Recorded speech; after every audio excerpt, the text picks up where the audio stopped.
पर्यटन और संस्कृति मंत्री जयवीर सिंह ने मैनपुरी ऑडिटोरियम का शिलान्यास किया है। अखिलेश यादव को पुराने मामले में सीबीआई ने बुलावा पत्र भेजा था।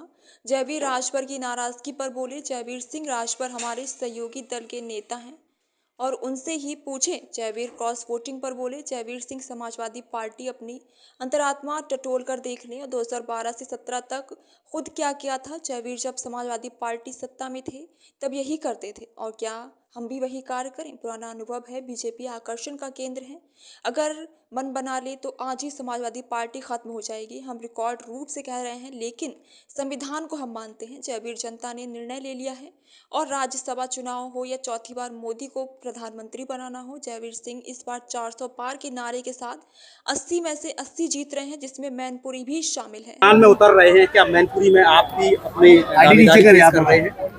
जो भी निर्णय पार्टी लेती है उन निर्णय में क्या कोई किसी को रोक सकता है क्या? पार्टी का जो भी निर्णय आएगा वो सबको स्वीकार है, वो होगा, उसमें कौन कहाँ क्या कर लेगा।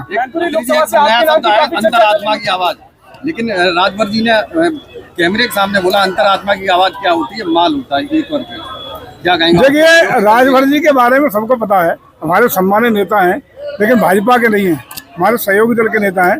ये बात राजभर से ही पूछेंगे ज्यादा अच्छी रहेगी। राजभर जी हमारे सम्मानित है, लेकिन हमारे सहयोगी दल हैं, एनडीए के अभिन्न अंग हैं, लेकिन भारतीय जनता पार्टी के नेता नहीं है। लेकिन इस तरीके के बयान दे रहे हैं जो वो उनकी पार्टी के लोगों उनकी पार्टी के लोगों को पूछना चाहिए और राजभर जी से पूछना चाहिए। लेकिन ये न तो हमारे पार्टी के नेता हैं, हमारे सहयोगी दल हैं, सहयोगी दल की भूमिका में, इसलिए ये सवाल उनसे पूछना ज्यादा उचित होगा। मंत्री जी मैदान में उतर रहे हैं, क्या मैनपुरी में आप भी अपने कर रहे हैं? जो भी निर्णय पार्टी लेती है उन निर्णय में क्या कोई किसी को रोक सकता है क्या? पार्टी का जो भी निर्णय आएगा वो सबको स्वीकार है, वो होगा, उसमें कौन कहाँ क्या कर लेगा। अंतरात्मा की आवाज, लेकिन राजभर जी ने कैमरे के सामने बोला अंतरात्मा की आवाज क्या होती है, माल होता है। एक वर्ग क्या कहेंगे? देखिए, राजभर जी के बारे में सबको पता है, हमारे सम्मानित नेता हैं, लेकिन भाजपा के नहीं है, हमारे सहयोगी दल के नेता हैं। ये बात राजभर से ही पूछेंगे ज्यादा अच्छी रहेगी। राजभर जी हमारे सम्मानित है, लेकिन हमारे सहयोगी दल हैं, एनडीए के अभिन्न अंग हैं, लेकिन भारतीय जनता पार्टी के नेता नहीं है। लेकिन इस तरीके के बयान दे रहे हैं जो वो उनकी पार्टी के लोगों उनकी पार्टी के लोगों को पूछना चाहिए और राजभर जी से पूछना चाहिए। लेकिन ये न तो हमारे पार्टी के नेता हैं, हमारे सहयोगी दल हैं, सहयोगी दल की भूमिका में, इसलिए ये सवाल उनसे पूछना ज्यादा उचित होगा। मंत्री जी कि मैनपुरी के लिए बहुत ही शुभ और बड़ा काम है कि यहाँ पे आसपास के जनपदों में सबसे बड़ा air condition auditorium, digital museum, जो मैनपुरी का इतिहास, मैनपुरी का भूत, वर्तमान और भविष्य तीनों डिजिटली सुरक्षित रखने का काम करेगा। और मैनपुरी के लिए वरदान सिद्ध होगा, जहाँ प्रशासनिक रूप से कोई बड़े कार्यक्रम हो, सामाजिक कार्यक्रम हो या निजी कार्यक्रम हो, इस स्थान पर, उपयुक्त स्थल पर मैनपुरी के लोगों के लिए उपलब्ध रहेंगे। ये बहुत बड़ी सौगात मैनपुरी के लिए साबित होगी। हवन की आहुति के दौरान ये समझा जाए कि मैनपुरी में आज से लोकसभा चुनाव का आगाज हो चुका है। वो तो आगाज तो बहुत पहले हो चुका है। आगाज तो हो चुका था, लेकिन आज भूमि पूजन किया गया उस रास्ते से जो तमाम पार्टियां थी, जिसमें भगदड़ मची हुई है, सबको समर्पित किया जा रहा है। देखिए, राज्यसभा चुनाव में क्रॉस वोटिंग हुई है, उसको लेकर क्या कहेंगे आप? जय श्री राम। देखिए, मैं समझता हूँ कि लोकतंत्र में जन भावनाओं का सम्मान और जन भावनाओं को कोई ठुकरा नहीं सकता।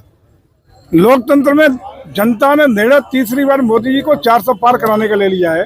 उसी का परिणाम है, चाहे राज्यसभा की भगदड़ हो, उसी का परिणाम है कि 80 के 80 उत्तर प्रदेश को जिताने की बात हो, उसी का परिणाम है कि प्रदेश और देश में मोदी जी की प्रचंड आंधी चलाने का काम हो रहा है। उसको लेकर समाजवादी पार्टी ने आरोप लगाया है कि लिफाफा दिया गया है, रसगुल्ला दिया गया। वो जरा अंतरात्मा टटोल के देख लें कि 12 से 17 के बीच में और उससे पहले जब सत्ता में रहे तब यही काम करते रहे, तो कि यही करते रहे, क्या पुराना अनुभव है उन्हें? मैं समझता हूँ कि आज भारतीय जनता पार्टी निश्चित रूप से आकर्षण का केंद्र है। लोग अपने आप चाहते हैं, और तो लाइन लग के आज हम मन बना लें तो आज ही सभा खत्म हो जाएगी। मैं रिकॉर्ड बुक से कह रहा हूँ, लेकिन नैतिकता के आधार पर करते हैं हम लोग, सिद्धांतों की राजनीति करते हैं हम लोग। इस तरह के खरीद फरोख्त वालों कार्यों में विश्वास नहीं रखते हैं। और आज चूंकि जन दबाव में बड़े बड़े जनप्रतिनिधि दिख करके चाहते हैं कि भारतीय जनता पार्टी की किसी तरह हम लोगों को प्रवेश मिल जाए, लेकिन हम लोग वो काम नहीं कर रहे हैं। चर्चा चल रही मंत्री जी चर्चा चल रही है, अच्छी बात है। जो भी निर्णय आएगा नेतृत्व का सब स्वीकार करेंगे। कब तक लिस्ट आने की? केंद्रीय नेतृत्व में परसों मशवरा हुआ है, प्रदेश की भी पूरी टीम गई थी, राष्ट्रीय नेतृत्व बैठा है, जो भी वहाँ चिंतन मंथन के बाद निष्कर्ष निकलेगा। लेकिन हमारी तैयारी पूरी है, चुनाव लड़ा जा रहा है, कार्यालय खुल गए हैं, कमल चुनाव लड़ रहा है, नामांकन से पहले प्रत्याशी का नाम आपको मिल जाएगा। समाजवादी पार्टी कह रही है 80 में 80 सीटें हम लोकसभा की जीतेंगे। 100% जीतेंगे। जब मैनपुरी पे हम लोग दम भर रहे हैं तो फिर बाकी तो 79 में बचा गया। नहीं, आप समझ नहीं पाए।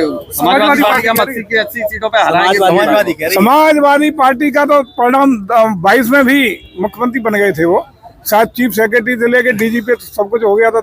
असर क्या हुआ, परिणाम क्या हुआ, आप सबने देखा है।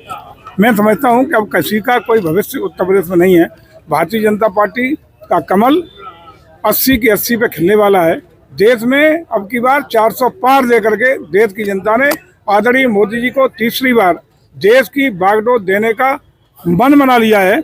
उसको अब कोई रोकने वाला नहीं है, चूंकि लोकतंत्र में जन भावना सर्वोपरि होती है। 400 में मैनपुरी की सीट भी होगी, क्योंकि 96 से लगातार समाजवादी पार्टी का कब्जा है। जब 80 की 80 बात कर रहे हैं तो मैनपुरी कहाँ चलेगी? मैनपुरी तो 80 में है। मंत्री जी, समाजवादी पार्टी के डिम्पल यादव ने भी कहा है कि राष्ट्रीय अध्यक्ष जी को जो सीबीआई के द्वारा नोटिस दिया गया है, वो चुनाव आ रहा है तो इस तरीके की भाजपा काम करवाती है। वो कन्फ्यूजन पैदा कर रहे हैं।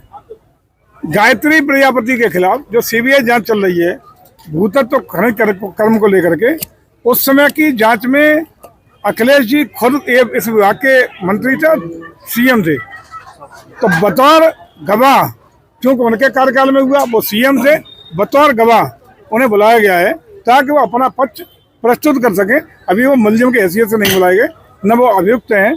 उनको ये पूछना है कि उस कार्यकाल में जब आप इस विभाग के मंत्री थे तो उनके बारे में तथ्य प्रमाण और अन्य चीजें जो हैं उसके बारे में चर्चा करने के लिए सीबीआई ने उन्हें आमंत्रित किया है। ऐसा आरोप है कि डिम्पल यादव चुनाव आता है तभी आपको याद आता है सीबीआई के संपर्क। लगातार मैनपुरी में मीटिंग हो रही है, रहनी चाहिए। अरे सपा की प्रत्याशी है तो मैनपुरी में रहेगी तो कहाँ आएंगे वो? क्या लग रहा है कि भाजपा पे डर लग रहा है उनको, इसलिए मीटिंग की जा रही है क्या? पिछले चुनाव में भी आपने देखा पूरा खानदान घर घर घूम गया था उपचुनाव में। इस बार वही होने वाला है क्या? अरे निश्चित, लेकिन इस बार कहाँ जाएंगे पूरा खानदान? तब तो एक उपचुनाव था, अब पूरा खानदान भी तो चुनाव लड़ेगा। डिम्पल यादव ने कहा है जो मुकाबला करने लायक नेता है जैसे अखिलेश यादव, उनके खिलाफ सीधे संबंध मुकाबला बात अभी हो तो गई। सीबीआई का संबंध बतौर गवाह है। शुक्रिया, धन्यवाद।